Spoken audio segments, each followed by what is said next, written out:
Oi, Suelmi. E aí, boa noite a todos. Satisfação estar aqui. Um abraço para você, João. Espero que seja uma noite de estudos e de pensar o dia 19. Pode continuar aí. Ah, eu estava falando, né, que o termo índio, né, a gente tem o Dia do Índio e a Semana dos Povos Indígenas, e o termo ele é do colonizador, né? Que a gente tinha na América toda uma infinidade, um número enorme de povos, com línguas, com religiões diferentes e tal. Sim. E, claro, né, o etnocentrismo é, transformou todo mundo em índio, e a gente teve todo um processo histórico, né? E ao mesmo tempo uma luta toda, que é essa que você vai falar, e ao mesmo tempo essa denominação acabou virando uma espécie de bandeira, né, para a população indígena, para as populações indígenas que ainda lutam hoje pelos seus direitos, né? Uhum. E eu estava só falando um pouco disso. Gente, esse aqui é o professor Suelmi, que gentilmente aceitou nosso convite para a gente falar sobre o assunto, tá? Formado em História pelo UFMT, também mestre em História pelo UFMT, foi secretário, eu não me lembro, você foi secretário Eu acho que eu também não de... me lembro. É de Ah, cidades desculpa, do município de de Cuiabá e cidade, foi de agricultura familiar no desculpa, estado. desculpa, sou meio Agricultura familiar. Desculpa, eu sou meio informal, eu esqueço Não, as tem coisas. problema. Isso aí não tem problema. Às vezes eu também me esqueço. Ah, tá certo.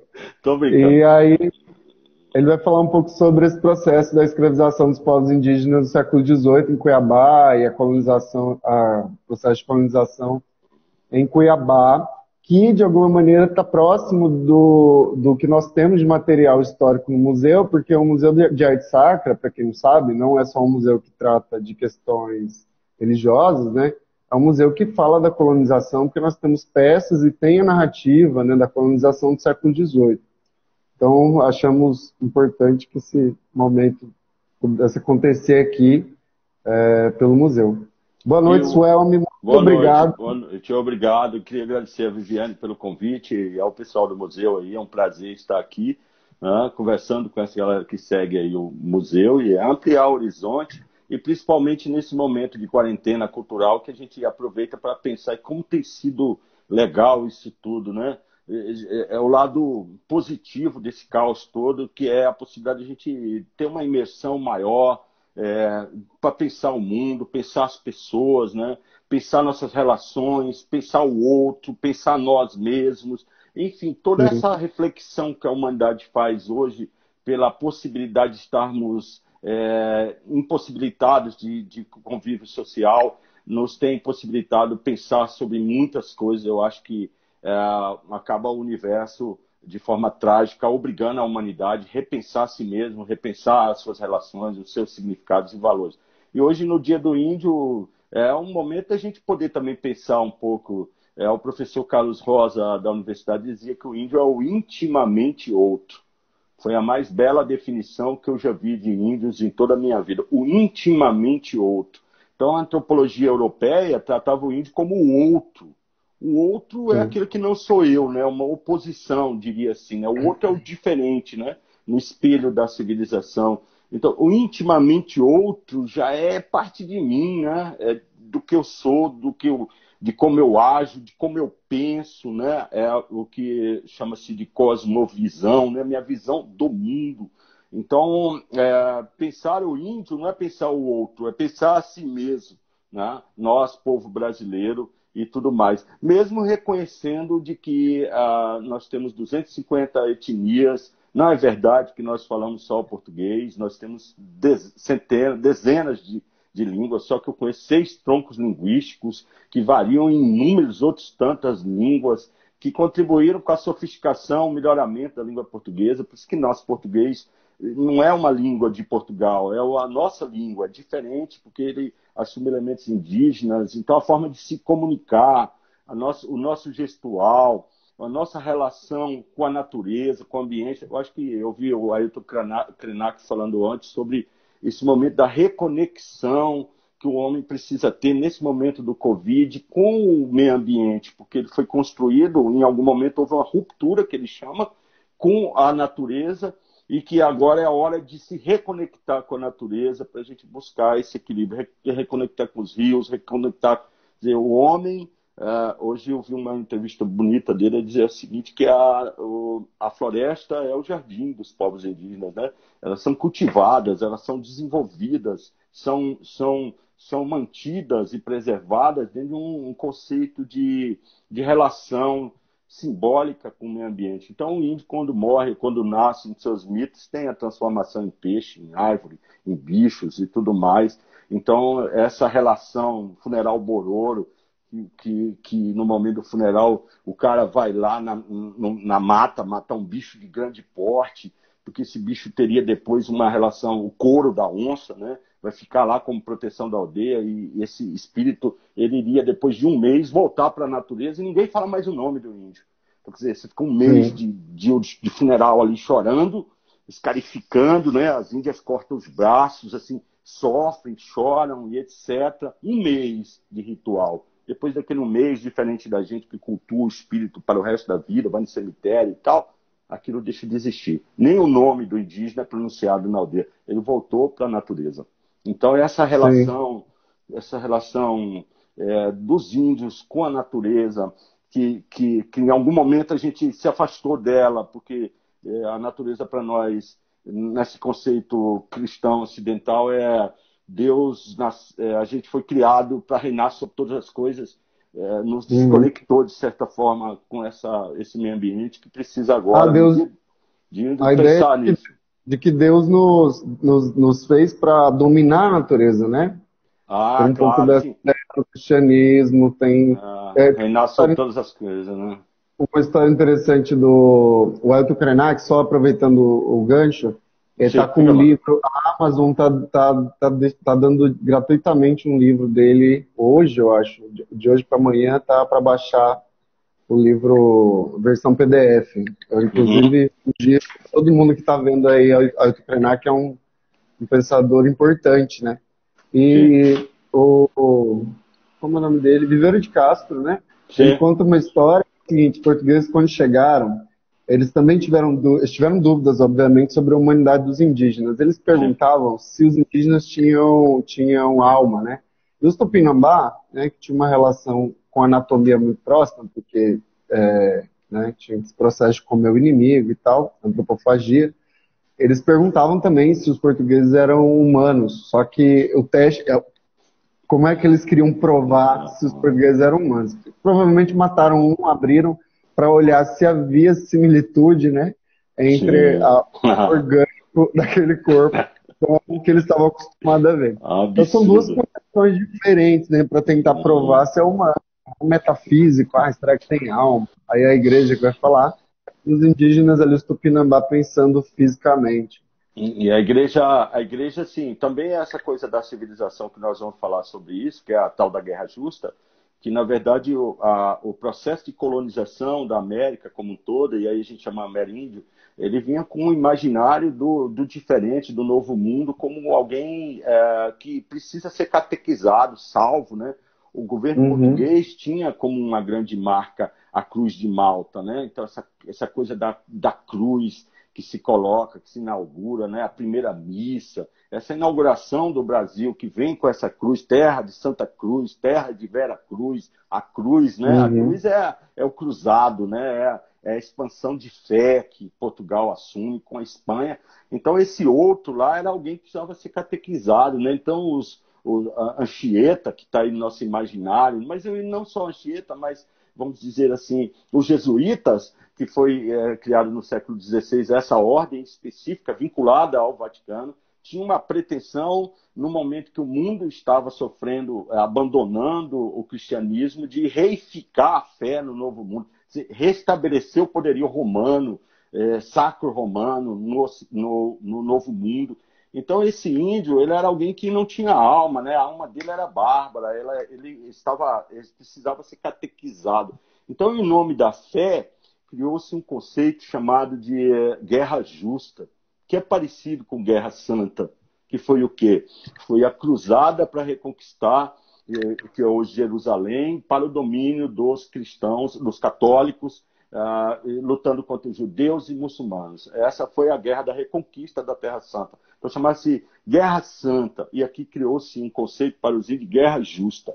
Quer dizer, aquele que não aceita a catequização e a fé de uma maneira justa, o nome diz guerra justa, como se fosse possível duas palavras contraditórias haver uma guerra justa, né? Matar-se em nome da fé. Então, quando se estabeleciam os povos que mereciam guerra justa, era exatamente aqueles que não aceitaram esse modelo de colonização, de padronização, de unificação de língua, de conceitos e etc. Então, você tem pelo menos 3 movimentos. Um que se adentra para o interior do continente, eu falei sobre isso em um artigo.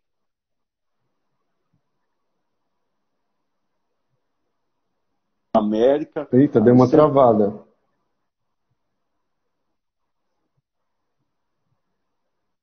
Está tranquilo. Deu uma travada. Tudo bem? Voltou. Aí? Vamos esperar. Então você tem um movimento de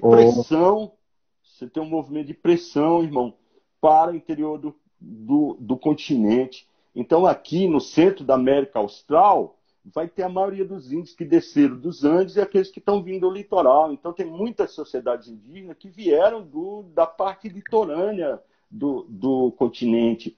E aí aqueles que alguns eram preados, não se esqueça que Antônio Pires de Campos, que foi um dos primeiros bandeirantes que veio aqui, o próprio Pascoal Moreira Cabral veio atrás de preação indígena, que é a escravização. Então os índios eram chamados negros da terra, porque negros da terra eram os escravos que poderiam ser obtidos aqui na própria América. E no processo espanhol foi muito mais violento ainda, a mita foi muito mais violento. Não sei se dá para falar mais ou menos violento, mas os dois foram um processo de escravização. No Brasil não, na colônia chamava-se guerra justa.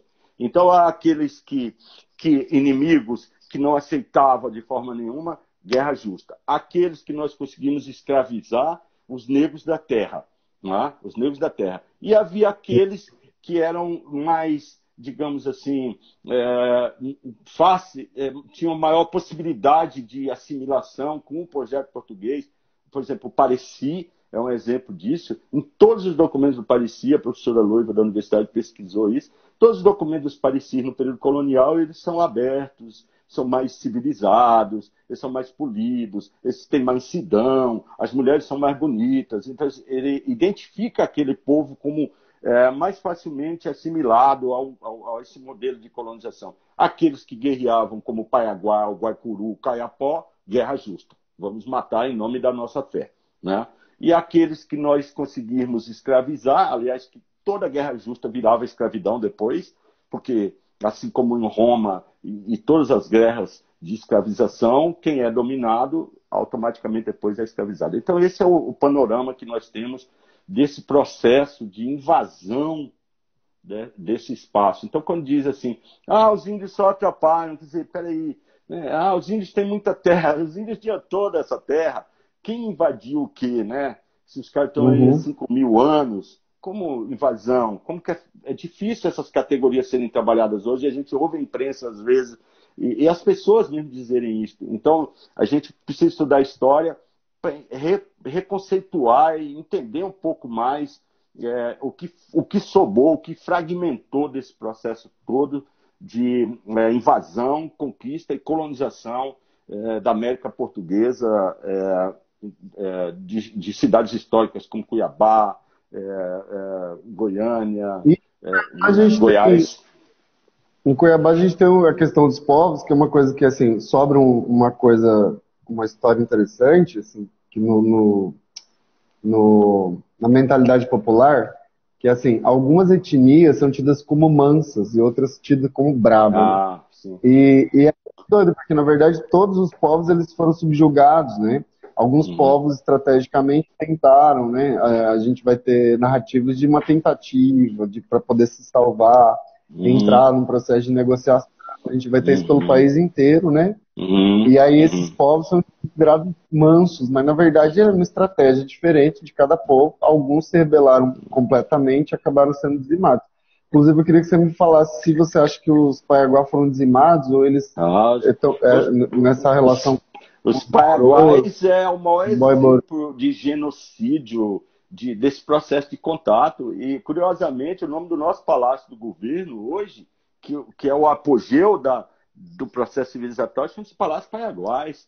É uma homenagem paradoxal ao genocídio, né? E lá no próprio Palácio Paiaguás existem umas telas, um dos painéis do Espíndola, que chama-se bovinocultura. Quer dizer, é o apogeu da cultura do boi, da pecuária, sobre um território dos Paiaguás. Ali na verdade, é um monumento ao genocídio, à destruição dos povos indígenas. O Paiaguá lutou 18 vezes contra os portugueses.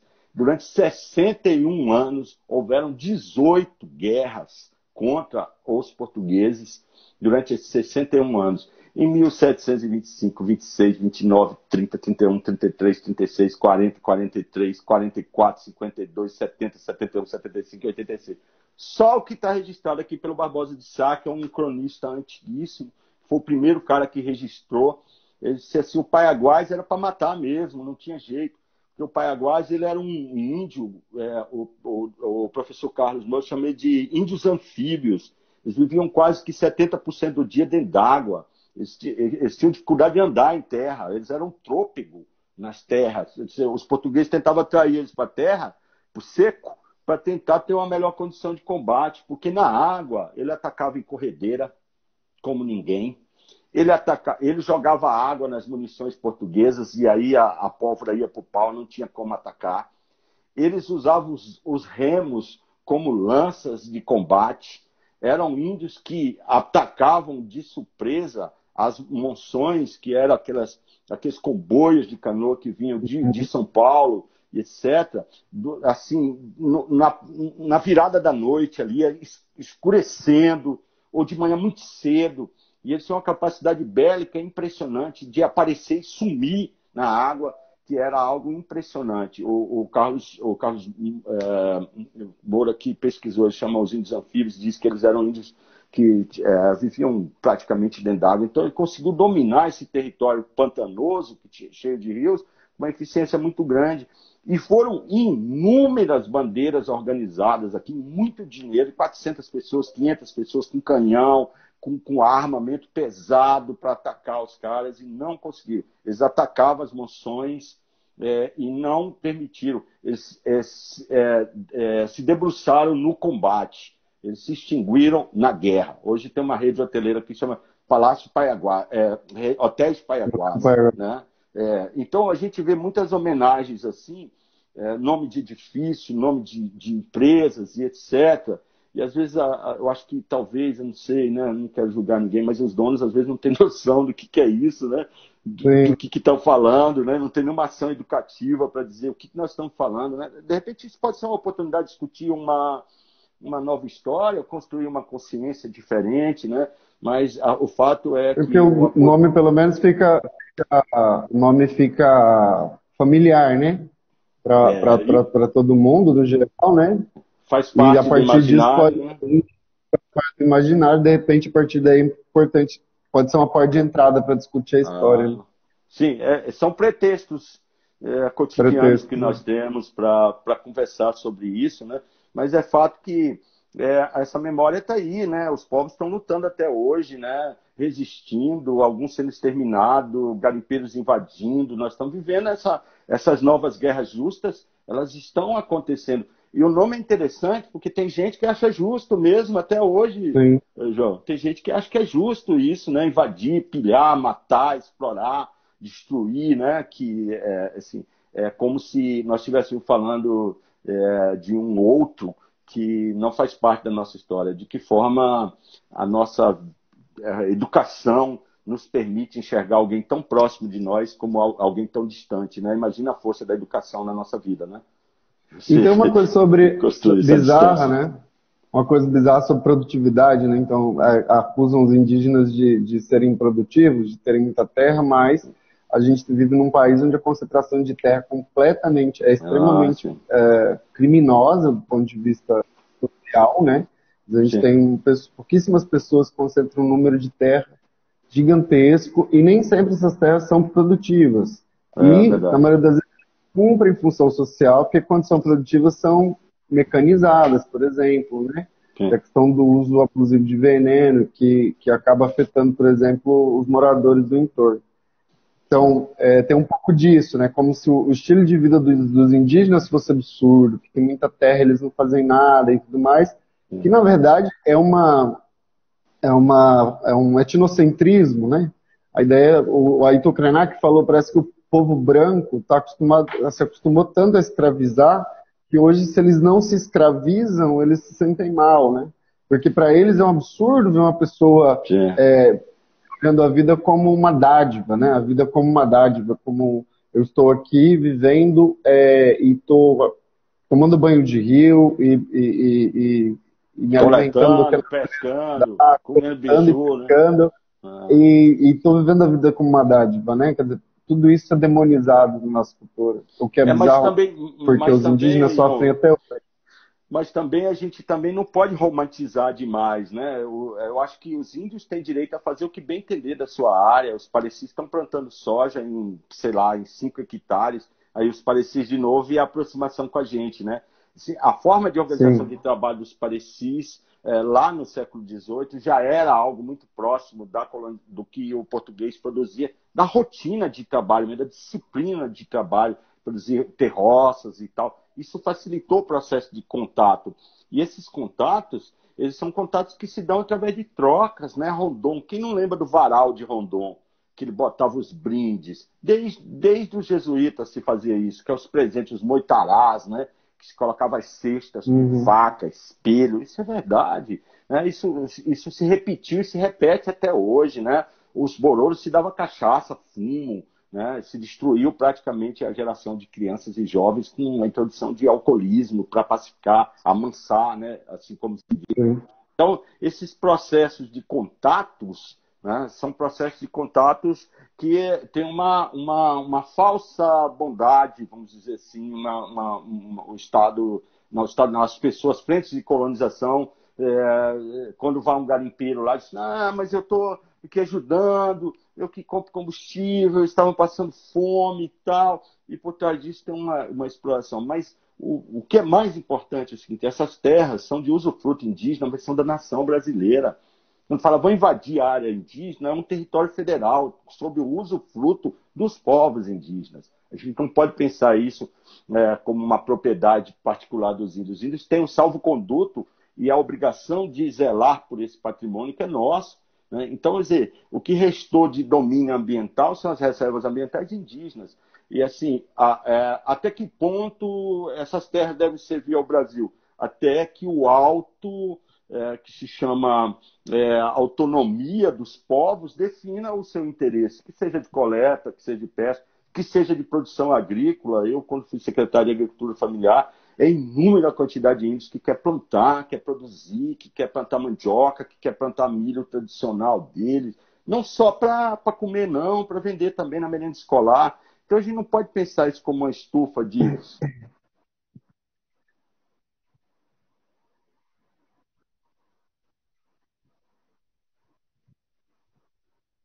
Uhum.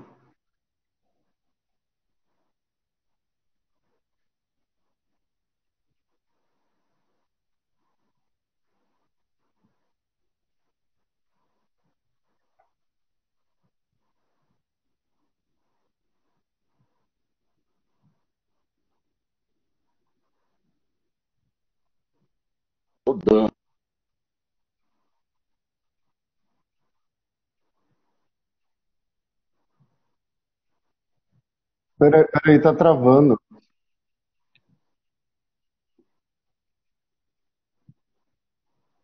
Peraí, tá dando uma travada. Ah, é? Engraçado, a sua imagem tá chegando. Será que é a minha internet? A minha internet tá de boa aqui.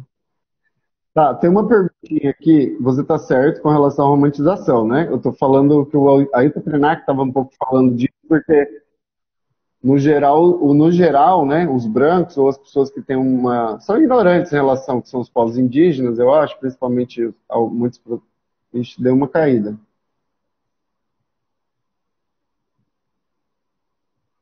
Cortou, você tá cortando. Olá, tá me ouvindo agora? Você tá me ouvindo? Suelme? Tá me ouvindo, Suelme? Acontece, minha gente. Eu acho que a sua internet, Suelme, deu uma travada. Esse horário é ruim mesmo. Muita gente online.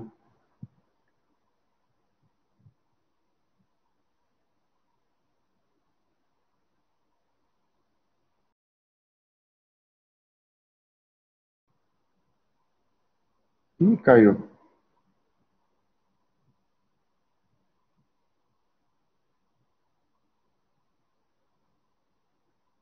Já tô votando, a gente já tá votando, minha gente.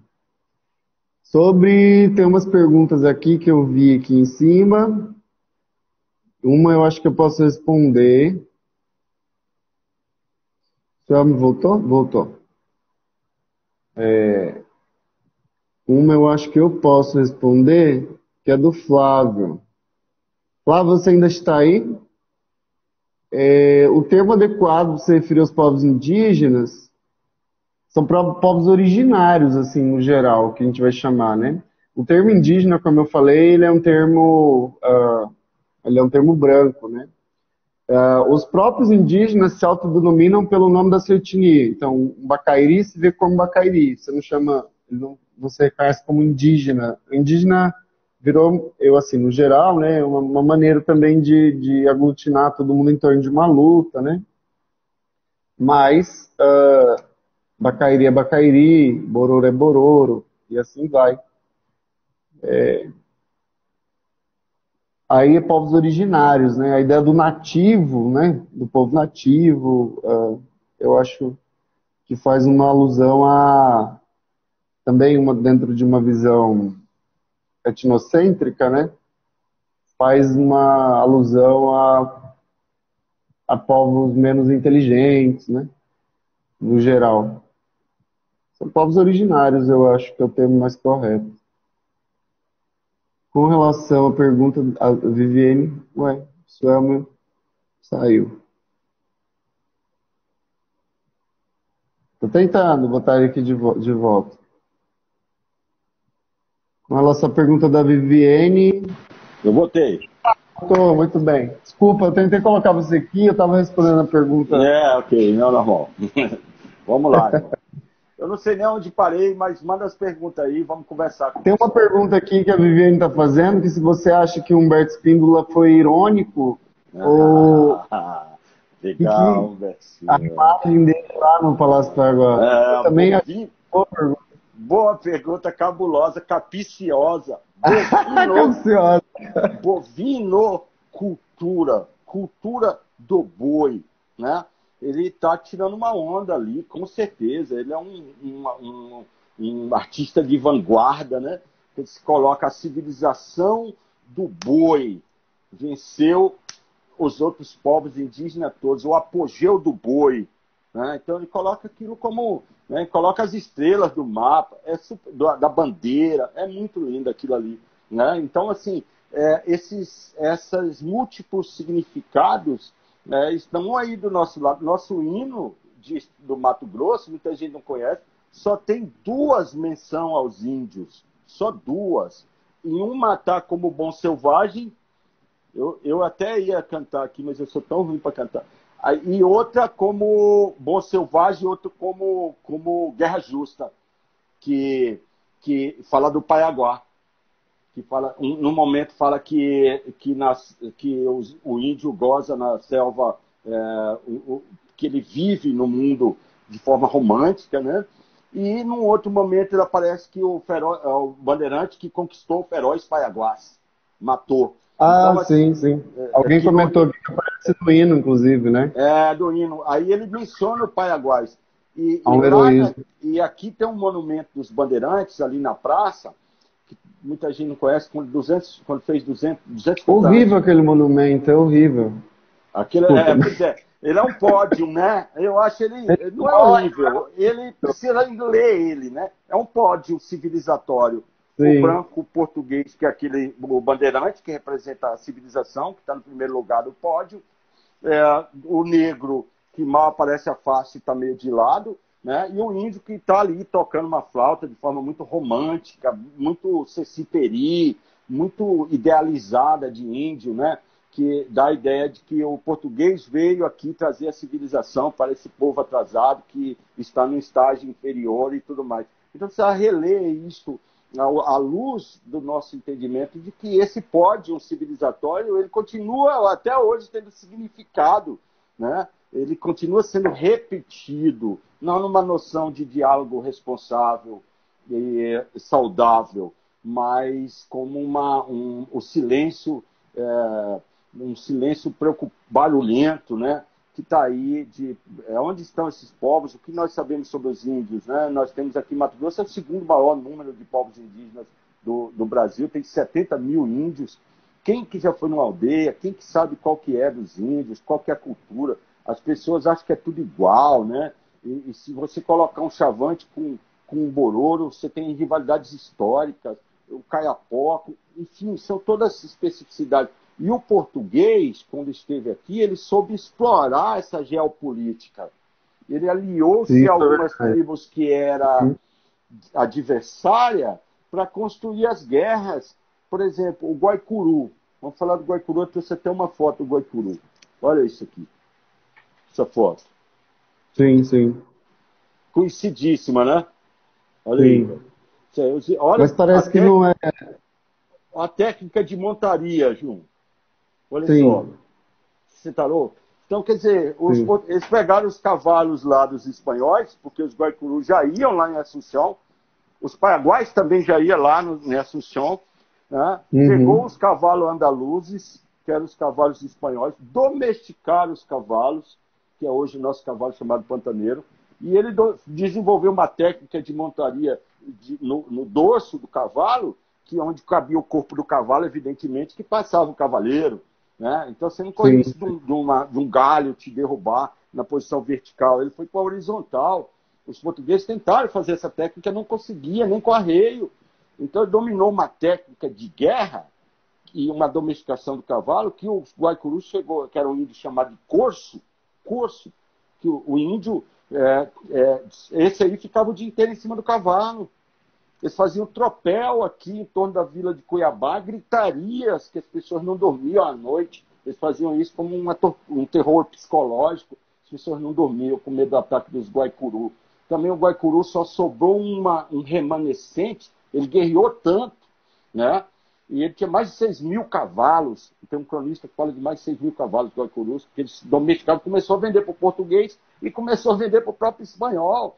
Eles iam lá, pegava ouro aqui, vendia para o espanhol lá, o espanhol trazia prata para cá, e eles começaram a estabelecer as suas micro-relações de sobrevivência explorando essa geopolítica entre Espanha e Portugal. E se aliaram aos portugueses contra os espanhóis. Talvez os espanhóis só não reconquistaram essa terra aqui porque ele fez uma aliança com os Guaicurus. Os Guaicuru foi lá para o Forte Coimbra, se uniu lá junto. Aí um cara muito conhecido na história aqui, que é chamado Ricardo Franco de Almeida Serra, que foi um engenheiro militar aqui de Mato Grosso. Ele fala muito sobre essa aliança estratégica com os paraguaios. Se os portugueses não aliassem com os paraguaios, talvez os espanhóis tenham reconquistado esse território aqui, que eles começaram a atacar a região ali de Corumbá, região do sul. Eles tinham o projeto de retomar essa área. Então, os portugueses souberam explorar isso. E os paraguaios não fizeram alianças. E os portugueses faziam isso, aliou com os parecis para lutar contra os bororo. E os caiapós, eles vinham por água, os Guaicuru e os paraguaios atacavam, além de outros índios, os bororos também, que estavam aqui nessa região inteira. E quando ia pela estrada de terra para se livrar dos índios, os caiapó, burduna. Que os caiapós, a arte da guerra deles é burduna, não é flecha. As burduna caiapó é combate corporal. Nós não estamos falando de guerra à distância, com flecha, com lança. Nós estamos falando como chama isso? De Mortal Kombat. Corpo a corpo, né? Corpo a corpo. Então, esses caiapós também atacavam no meio da mata e sumia, tinha burdunas. Então, imagina como era vir para cá, nesse ambiente todo, se gastava muito com bandeiras para se defender. E o resultado disso, nós temos praticamente nenhum monumento aqui para dignamente relembrar, estudar, ensinar essas coisas para que as pessoas possam ter uma outra visão sobre os índios, porque o agronegócio chegou como um mito que fundou, parece que nós não existíamos antes do agronegócio e de que nós não temos 5.000 anos de história antes da presença da colonização. Estou dizendo, o agronegócio como um todo é muito agressivo, né? Então a convivência poderia ser do mito fundador do ouro, né? O mito fundador do ouro, o agronegócio conseguiu ocupar esse lugar do mito fundador que o Moreira Cabral. O cara lá do Bandeirante hoje está com um saco de soja, né? Lá do monumento. É mais. De ouro, né? É isso aí. É o novo... E deixa eu te perguntar, a questão dos Bororo, né? Que os Bororo também é tido como índio manso, assim, pelo populacho, né? E assim, o fato de Cuiabá ter sido construída longe do rio tem uma questão de anos de enfrentamento do povo Boi-Bororo e também questão dos ataques dos Paiaguá, né? Na vila. Uma coisa aqui, parecida. aí tem os Guaná, tem o Xané. Assim, o Barbosa de Sá, que escreveu esse livro, esse relato, perdão, não esse livro veio depois, ele dizia o seguinte: ele começou a escrever quem eram os índios que ele sacava, que existia ali. Aí fulano, foi escrevendo. Aí chegou uma hora e falou: cara, é tanto índio que não cabe na minha memória, da quantidade de índio. Então eu falo assim, 200.000, 300.000 índios, né? Mas nós temos, por exemplo, aqui a presença do Bororo, o Bororo aqui, Corribo, Icuiepo, Icuiapa, são nomes indígenas. Alguns autores trabalham que existia uma aldeia chamada Cuiabá, né, que eram os Bororos. Agora, esse Pantanal velho todo que nós estamos, que nós somos do Pantanal, tinha índio, como diz o Cuiabano, para ufa de índio.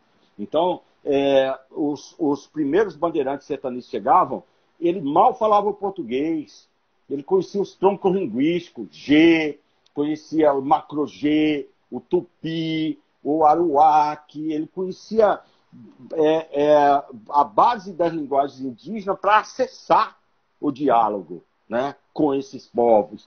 Então, esses sertanistas traziam junto contigo uns índios chamados carijós, né? E esses índios carijós, eles conheciam a língua geral dos outros índios para estabelecer contatos. Não se esqueça que se Miguel Sutil não tivesse alguns índios para vir aqui na margem da prainha achar ouro, talvez a colonização não ia sair do Cochipó do Ouro nunca. Então, os índios também deram o caminho de onde tinha o ouro para que os portugueses pudessem explorar. Mal sabiam que iam ser depois trucidados, mortos, escravizados, combatidos e tudo mais. Então, a relação... Então, essa história, esse mito de origem, como se os índios tivessem descoberto ouro acidentalmente, isso é bizarro, né? Ouro é o mel, né?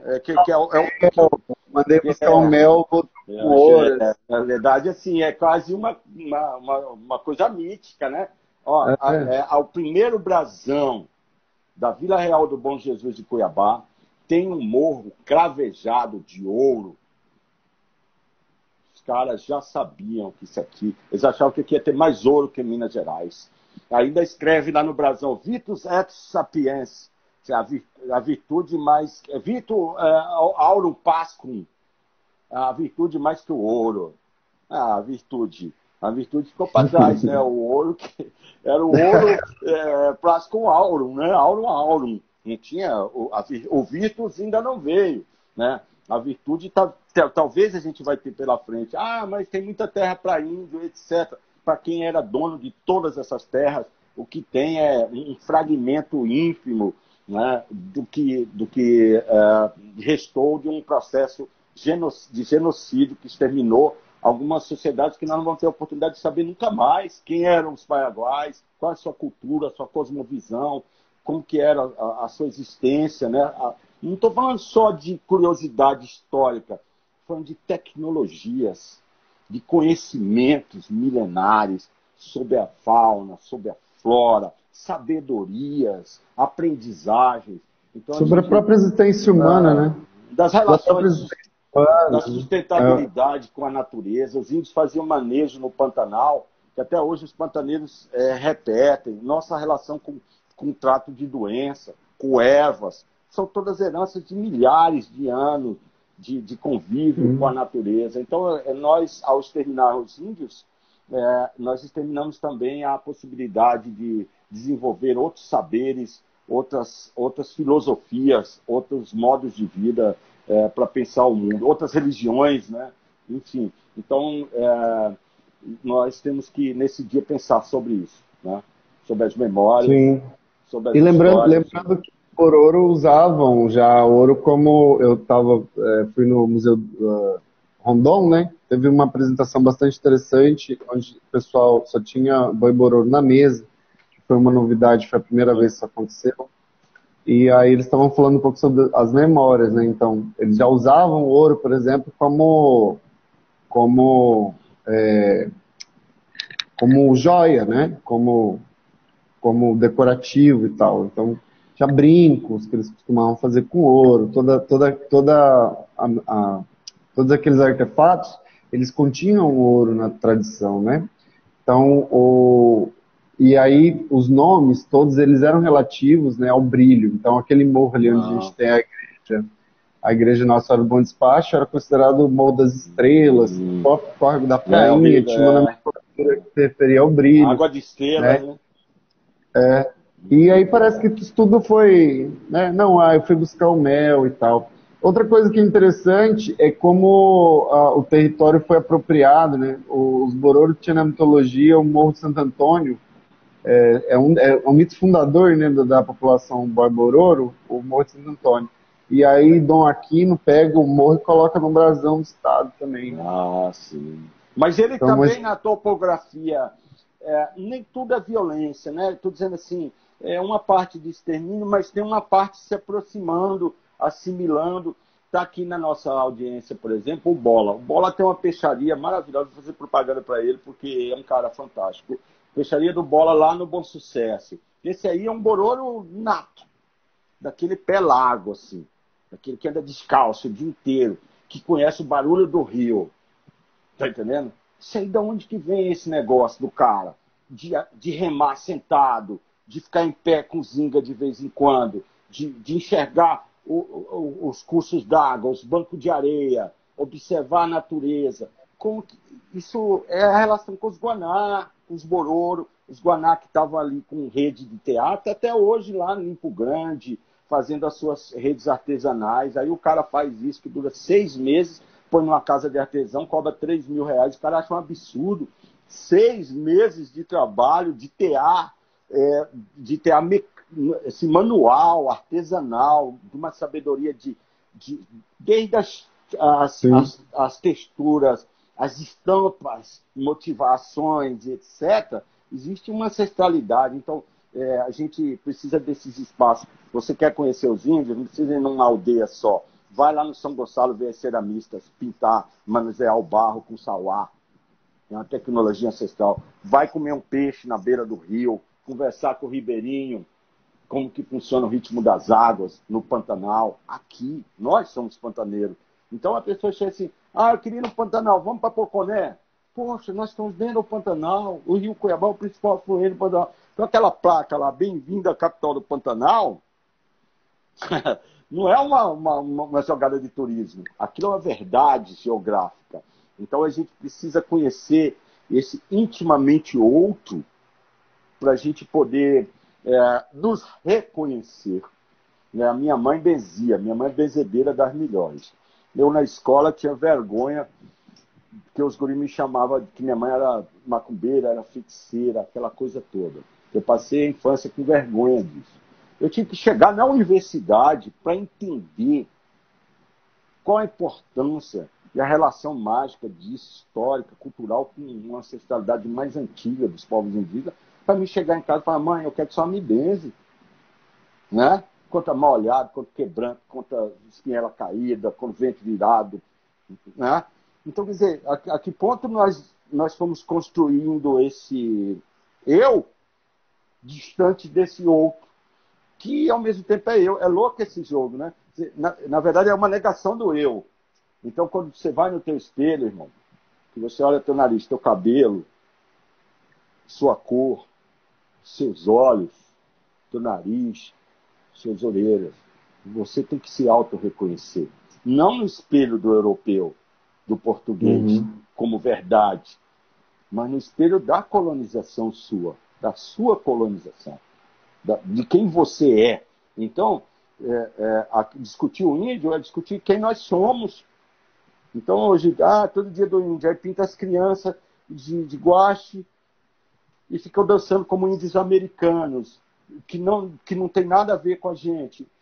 Isso é forma de comemorar. E as escolas repetem isto. De que índio nós estamos falando? De quem é esse outro? De quem sou eu? Então, essa é uma questão psicológica fundamental da nossa... E o indígena ainda tem, né? Porque na escola, quando eles fazem esses rituais, a impressão que dá é que a gente não tem, né? Que não existe indígena mais. É como se fossem populações que estivessem extintas. No tempo verbal, né? Eles viviam, eles faziam, eles estão mais aqui, eles caçavam, eles pescavam, e é muito isso, né? E aí chega um adolescente indígena e fala para um adolescente não índio, e fala, sou índio. Imagina, você tá de tênis, você tá de camiseta, você tá usando celular. Porque, assim, no imaginário fica um pouco, né? Tá lá no século XVIII, tá lá no século XV. Eu queria até sugerir um livro maravilhoso, eu tentei achar ele aqui, chama da Joana Fernandes, Índio, Esse Nosso Desconhecido. Maravilhoso esse livro, inclusive. Muito legal, ele é bem assim, didático, né? Tinha que ser requintado, né? Ele é legal, né? É maravilhoso. Ele é didático em todas as questões básicas, aí, ó, gente. Essa coisa quem tiver básica, questões de indígena, maravilhoso. A sugestão está dada. Eu vou ver se eu acho ele aqui com o tempo, eu mostro. Eu tenho muita coisa de índio, de antropologia, né? O Rick Batista, enfim.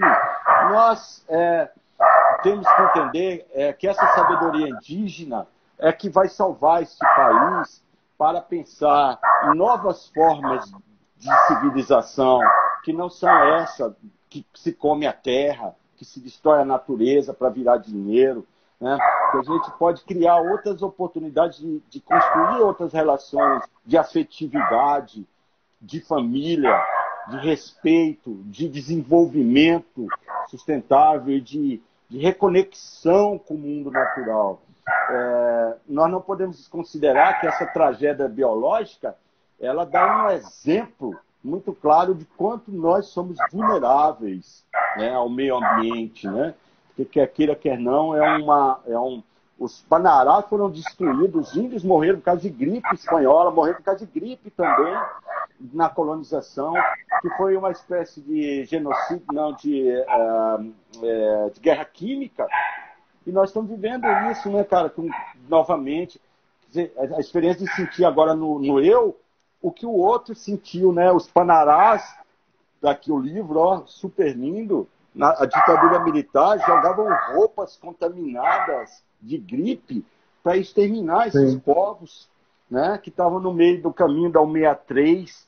Era melhor exterminar do que aldear, né? Então, quer dizer, essa política, você fala assim, porque a 153 lá em Água Boa não pode passar dentro de uma área indígena e não pode asfaltar a BR federal. Peraí, né? Vamos empurrar os caras para lá. Na Bolívia faz isso. A Bolívia, se tiver um índio no meio da estrada, empurra eles lá para o outro lado e passa a estrada no meio. E os cemitérios. O Krenak fala que a colonização matou os índios, enterrou nos cemitérios para construir suas cidades. Né? Não dava para pensar algo diferente? Dá para pensar outras coisas? De convívio, de harmonia? Né? Então é isso. Ainda em Mato Grosso a gente tem bastante esse processo acontecendo, né? E, sobretudo, a gente vai ter aqui no interior, aqui na na, nessa beirada de... na fronteira com a Bolívia, né? Esqueci o nome dessa etnia, gente. Eles são pequenininhos. Eu esqueci agora, mas eles têm um problema porque eles vivem na fronteira do Brasil entre a Bolívia. Então, eles são vários grupos, né? E aí, ali em Vila Bela, tem um grupo agora que está tentando resgatar um pouco a memória e resgatar, sobretudo, a identidade, para poder, sobretudo, reivindicar ali alguns territórios. E a gente tem um processo político muito forte, né, que vai desencorajando, sobretudo, os jovens. Chiquitanos, alguém lembrou aí? Chiquitanos. Que vai desencorajando os jovens, por exemplo, né? Então a gente tem políticos, a gente tem fazendeiros, tudo mais, que vão desencorajando esse processo. E a gente tem pessoas mais velhas que estão tentando retomar esse processo. Porque os chiquitanos já se reconhecem ali em Cáceres, se reconhecem em Porto Esperidião e tal, mas em Vila Bela é um problema, porque esse processo é muito difícil, porque existe uma guerra ideológica, né? Uma guerra, sobretudo porque os políticos, os fazendeiros, eles vão abordar os jovens, né? Os jovens sentem vergonha de se reconhecerem como indígena, né? Quando eu era jovem, conheci uma moça de Cáceres, e aí eu perguntei para ela se ela era indígena. Ela falou assim, eu não sou indígena não, mas meu primo que mexe com essas coisas. Por conta... mas meu primo... E ela era uma Pocahontas, né? Uma Pocahontas. Sim. Ela fisicamente. Eu perguntei por isso, né? E ela falou, não, eu não sou não, mas meu primo que gosta dessas coisas. Porque tem um pouco disso, né? Da pessoa, mesmo tendo feições, ela não se reconhecer em função de todo o processo de pressão, né? De sofrimento que existe. Isso é muito difícil nos territórios todos. Ali em Vila Bela é muito violento, inclusive. Tem um monte de gente aí conversando. Eu acho que a gente podia falar um pouco com eles para interagir, né? O que você acha? Vamos lá. Né? Vai lá, manda ver. Tá, aqui em Barra do Garça, minha mãe foi educada numa escola de salesiano, na aldeia Meruri, olha aí, as memórias, né? As nossas relações com o índio. Sim. Aí fala da guerra biológica aqui, a Silveira, guerra biológica, né? Quer dizer, na verdade, essa estratégia, desde lá de Pizarro, lá de Cortés, lá na Espanha, ele é um processo de contato, ele traz também a carga viral, junto com o processo de colonização e, inevitavelmente, criava um extermínio direto. Né? Se a gente conseguisse levantar essa situação toda, mas, infelizmente, ainda tem pouco pesquisa sobre isso. Né? Bom, o Zé Medeiros, que é meu amigo, um abraço, Zé, que é um grande fotógrafo, teve uma live ontem maravilhosa, pergunta, e quem é o índio, né, cara? Quem é o índio, né? O ameríndio, né? O ele, o outro, né? Eu acho que essa é uma definição que cada um tem de si, né? Mas eu penso que a melhor definição, e volto a repetir, é o intimamente outro. Né? O índio não pode ser colocado como o outro apenas diretamente, sem esquecer esse tipo de história. Todo mundo tem uma história trágica de alguém que foi preada pelos índios para casar, sabe?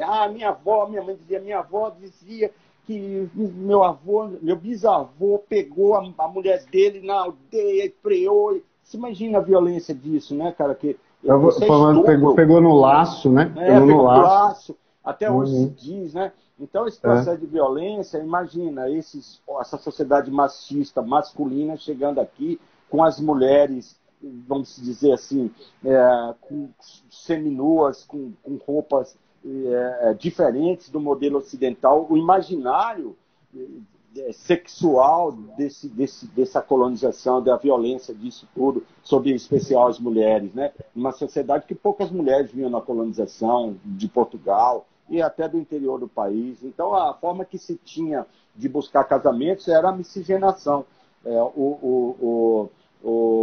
Lá em Casa Grande e Senzala, Gilberto Freire fala de que essa relação foi dócil, amistosa, como se mandasse buquê de flores, né? Vamos dizer assim, né? Que tocasse violino e tal, que houvesse, como diz, encantamento. Mas nada, foi violência absoluta. Os colonizadores estupravam as negras. Até hoje se repete essa tragédia aí com pessoas que trabalham nas casas, empregadas domésticas, sofrem assédio. Esses dias aqui no Quilombo, aqui o pessoal do Mata Cavalo faz uma feira aqui, quarta-feira, na Mandioca. Uma das vendedoras falou para mim que a mãe dela pôs ela para estudar numa cidade, aqui na cidade, foi pega lá morava lá no Quilombo e veio morar na casa de uma família aqui, e o cara aliciava ela o tempo todo, ela teve que fugir da casa. Então essa história ela acaba sendo uma origem violenta que nos criou, né? Então nós somos produto dessas relações desiguais, né? Isso não quer dizer que não houve encantamento, não houve amor de índio, não houve perícia, pode até ter havido. O branqueamento no Brasil, ele é todo baseado em estupro, né? Assim, a grande base dele, se você pega como é baseado em estupro, baseado em dominação. Né? Essa é a mentalidade patriarcal, né? A ideia romana do homem dominador, dentro de uma ideia ou ora é o bom selvagem que vive lá no hino tocando flauta na natureza, né? Ingênuos, né? Que é aquela coisa da ideia da modernidade mesmo, de Rousseau, né? O bom selvagem, e ora ele é o violento, né?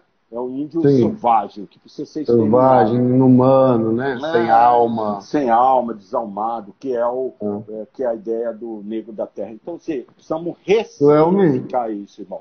Suelme, tem um pessoal perguntando aqui alguma coisa, se você quiser dar uma olhada. A gente tem 3 minutos, vai cair a live, porque a live no Instagram dura só 1 hora. Então vamos dar tchau pra galera?